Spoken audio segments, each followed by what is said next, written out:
Cabinet meeting ಕರೆದಿದ್ದೀವಿ, special cabinet meeting ಕರೆದಿದ್ದೀನಿ, emergent meeting. ಅಲ್ಲಿ ಚರ್ಚೆ ಮಾಡ್ತೀವಿ. Budget mostly in month of March first week ಆಗ್ಬೋದು, ಅಥವಾ ಅದಕ್ಕಿಂತ ಮುಂಚೆ ಫಸ್ಟ್ ವೀಕೇ ಆಗುತ್ತೆ. ಅದು ಹಾವೇರಿಯಲ್ಲಿ ಮಾಡಬೇಕು ಅಂತ ಯೋಚನೆ ಮಾಡ್ತಾ ಇದ್ದೀವಿ. ಇನ್ನೂ ಅಂತಿಮವಾಗಿ ತೀರ್ಮಾನ ಮಾಡಿಲ್ಲ. ಇಲ್ಲ ಫೆಬ್ರವರಿ 13ನೇ ತಾರೀಕು ಸ್ಥಳೀಯ ಸಂಸ್ಥೆಗಳ ಚುನಾವಣೆ ನಾವು ಮಾಡೋಕ್ಕೆ ತಯಾರಾಗಿದ್ದೀವಿ.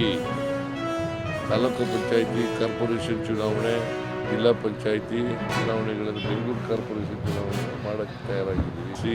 BJPಯಿಂದ JDS ಇಂದ ಒಬ್ಬರೇ ಕ್ಯಾಂಡಿಡೇಟ್ ಆಗೋದು. BJP ಅವರಾದರೂ ಒಂದು, JDSನವರಾದರೂ ಒಂದು. ಆಗಲ್ಲ. ಕಾಂಗ್ರೆಸ್ ವಿರುದ್ಧವಾದಂಥ ಓಟ್ಗಳು, ಕಾಂಗ್ರೆಸ್ ಪರವಾದಂಥ